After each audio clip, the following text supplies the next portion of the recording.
The first women's varsity rugby match may have been a very different affair to this year's historic debut at Twickenham, but every journey has to start somewhere, and in 1988 they made their own bit of history. It all started in a pub in Cambridge. One of the men said, "I know somebody whose girlfriend plays rugby for Cambridge." And we were introduced and we agreed in the pub that evening that we would get teams together and have a varsity match the following year. And incredibly, that actually happened. I mean, we were all keen to play because we just started the teams, and we really wanted the recognition as well for the fact that we were playing and there was a new women's sports at the university. So I think we did definitely feel that if we managed to pull off a varsity match, it would be a bit of a milestone. But I didn't think it would end up at Twickenham, to be honest. I remember it seemed like a huge occasion to be walking out of Iffley Road. Quite what they'll think at Twickenham is something else. We put out the word that that we were organising the game.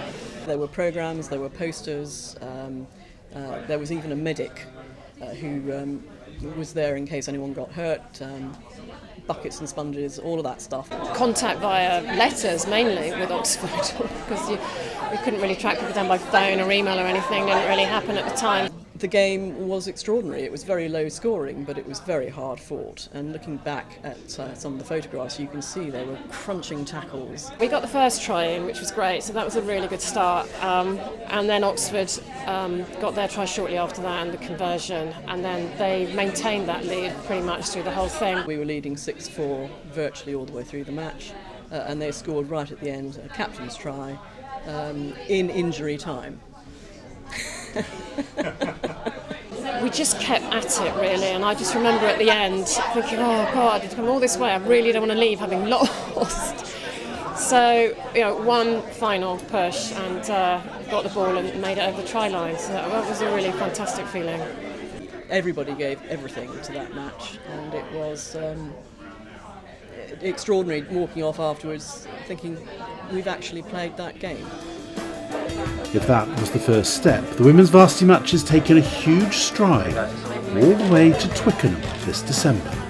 It's a whole history that we're building on here. There have been a lot of girls that have fought to play their matches, fought to get enough players at those matches, fought to get shirts, and over the past couple of years, really pushed for the match to be moved here so that it can be played on the bigger stage. I think this year is really special, and just like Heather, we're really looking to start something that's even bigger than it's been before, and it's so amazing to be a part of that. I feel honoured to be a part of that tradition and hopefully to lay the groundwork for that continuing tradition into the future. I think a lot more people will be watching this game at Twickenham than were there down on that day in March in 1988. So, I mean, that just shows how much women's sport has grown in general, women's rugby at these two great universities. And if we have a crowd of 5,000-10,000 here, that will be absolutely amazing on the 10th of December.